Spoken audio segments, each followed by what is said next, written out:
Hello, it's Senate Transportation. We're going back live. It's Tuesday the 24th, and we are here to hear about S-258 from Senator Chittenden, and he appears to like high-speed driving.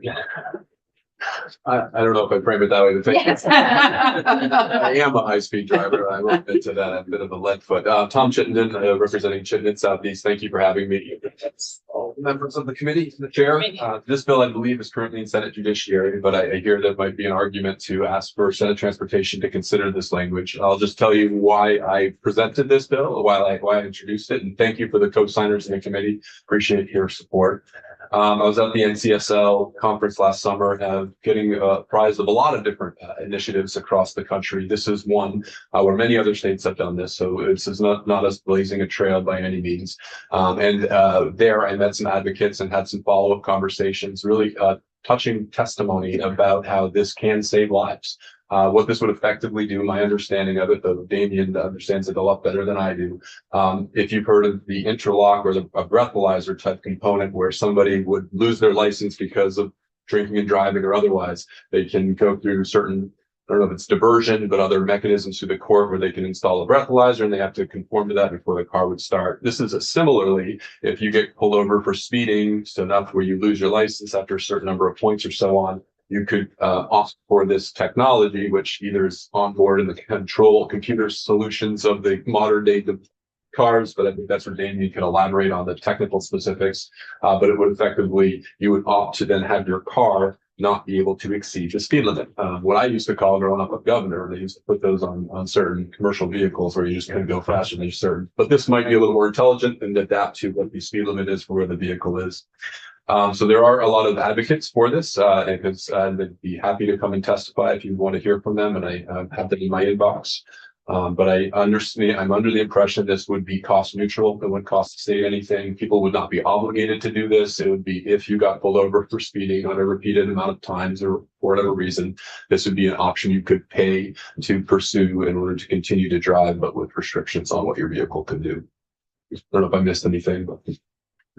I think we share. Well, thank you so much, Senator Chittenden, for coming and presenting the bill. I think what makes me most interested in your bill, outside of being net neutral cost-wise, is that We made her very yeah, now it's really got me.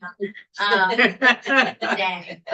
But that we have seen repeatedly in this committee that enforcement has dropped, specifically after COVID. And I think the reasons that we've heard that enforcement has gone down, it's not just happenstances. We don't have as many people available. The staffing is much shorter. So my hope is that this would help alleviate some of the, not necessarily demand for enforcement, but like the demand for that staff intensive enforcement. So that's the first key thing. And then I really do hope we get to hear testimony from, I believe she is your constituent. But she's in Chittenden County somewhere. She might be in the other districts, but there is a woman who is the executive director of a national organization on this topic, and she lost her son due to a vehicle crash and someone who was repetitively speeding. So it certainly has a real world impact for bikers and pedestrians, and that is a very dear issue to me. So I do hope we take this up because I think it could help alleviate some of the enforcement safety conversation we had and help out the bikers and pedestrians in the world potentially. So. Yeah, If you gave us the list. We'll do that. I was just gonna say, your timing is good. We all agreed that safety would be a major issue for us this year. So Yeah. thank you for bringing this. Thank you very much. Too easy. Thank you. Now, be that. All right, cheers. Yeah. Super. Hello. Welcome. Good morning. Shall I just jump right in? Jump right in. Okay. Good morning, everyone. Senator Ann Watson, Chair of Natural Resources, and sitting in this seat today because we have a bill over across the hall, S-224. I think of it as a lakes miscellaneous bill. touches on many different topics. And there's a part of it that I think is relevant to this committee, which is why I wanted to come to tell you about it. And I'm going to try to do it in the next, 5 minutes. You So, probably get 10. okay. All right. I mean, I don't want to push it. So just by way of background, one of the goals that we have, I think, as a state is to prevent the spread of aquatic invasive species. And one of the ways that we do that is when boats travel between lakes, you might have a boat wash station. They don't exist at every lake, but there's quite a few of them. And there might be an inspection station where someone might say, look, you've got some milfoil on your boat. Could you take that off? Great. For this new technology, sort of new at this point, but wake boats. Part of the way that wake boats function, in wake boat mode, you could just use them as a regular motorboat, not in wake boat mode. But when they're in that mode, they have a special ballast tank that takes on water, and so they can create particularly large wakes behind them. Great. Sounds like fun. One of the difficulties with that is that after you are done with that and you're going to potentially change lakes, once you've drained the tank and you transport it to another lake, there still may be some residual aquatic biota that may live in that tank. And so one of the difficulties is, particularly with wake boats, is aquatic invasive species spread. In order to prevent that, you have to have decontamination using hot water, etc. So it would be a lot easier if we could say, this wake boat is opting to have a home lake. And you don't have to decontaminate it. You're just staying in your home lake. And if you go elsewhere, then you do need to decontaminate. This is known as the home lake rule, which was in rule, had some problems. And so I think we're revisioning that and putting it in statute. And one of the ways to revision that, the home lake rule, is to have a way to designate that on your registration, on your boat registration. And so we did receive written testimony from folks at the DMV that it would be possible to have on the form for boat registration a box to be checked off for a wake boat. And they also said that it would be possible for them to include a line where someone could designate which lake is their home lake. And so that would make it very much easier anyway to have this home lake rule. And as I understand it, there is supposed to be a registration certificate that is pocket sized. She'll be available at all times for inspection on motorboat, which would potentially have that kind of information on it. And so, or at least that's my understanding. And so, if there's a boat inspection station, they could just produce that registration that would show that they're a motorboat and what their home lake is. So there is a part of S224, a draft 4.2, that would require that the Commissioner of Motor Vehicles provide for the registration of vehicles that shall include a checkbox for an owner to designate a motorboat as a motorboat. And that if the owner designates a motorboat a wake boat, the owner shall designate the home lake of the wake boat on the application form.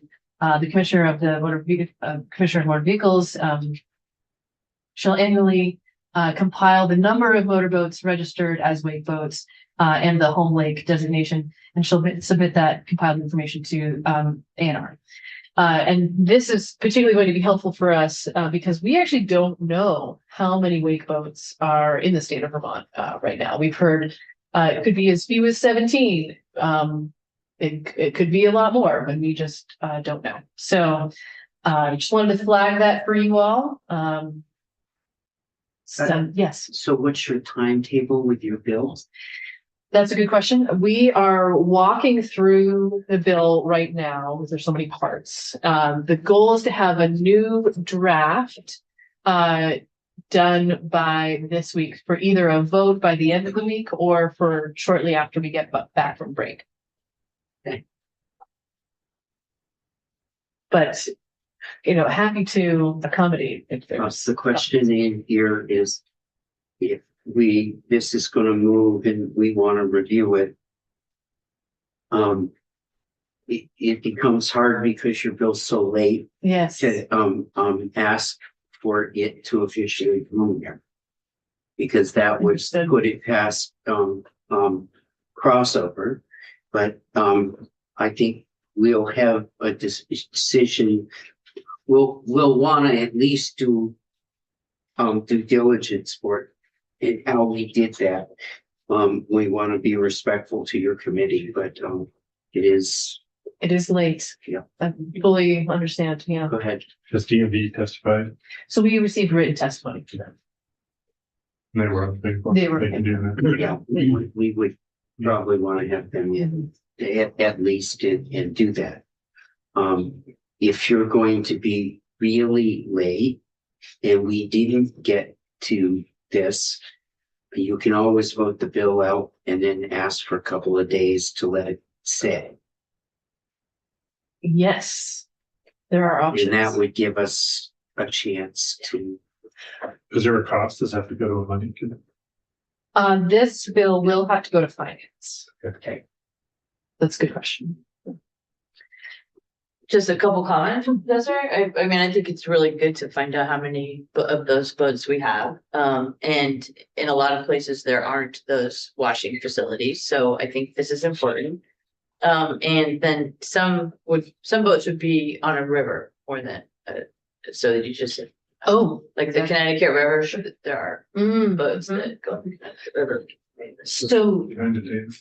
one of the things that is, happening simultaneously is that there is some rulemaking going on about which bodies of water are available for wake boats because you have to be a certain distance away from the shore, and I think there's a consideration for depth. But so it would be interesting to find out how many of those bodies of water that are potentially eligible for wake boat mode are rivers. I don't know that. It's a good question. So thank you for doing that. Yeah. Well, thank you. And mean no disrespect that this bill is happening late. It is just how it has evolved. No, and happy to have your brains on this. well, What are reservoirs called, considered lakes? In this, for this context, yes. That's probably where they would be on a river, is really a reservoir. Yeah, well, the Connecticut has reaches that are Mhm. 30 miles long between the dams. But I can't imagine parts of it being I think we'll. probably, but maybe Yeah, good to go for. Right. And one question would be how wide the river is at that, Yeah. right. because it has to be a certain number of, feet away from the shore. 200 feet. Or Yeah, Is it 200 feet away from I the shore? don't or 100 recall. feet. I can't remember. I'd have to. All right, well, that'll be fun to talk. Yeah, more boat. thank you for Let's, coming in and alerting us, and yes, we'll have a conversation here. sounds great. And let's be in touch about what our timeline is. Okay, thank you so much. Thank you. Yeah.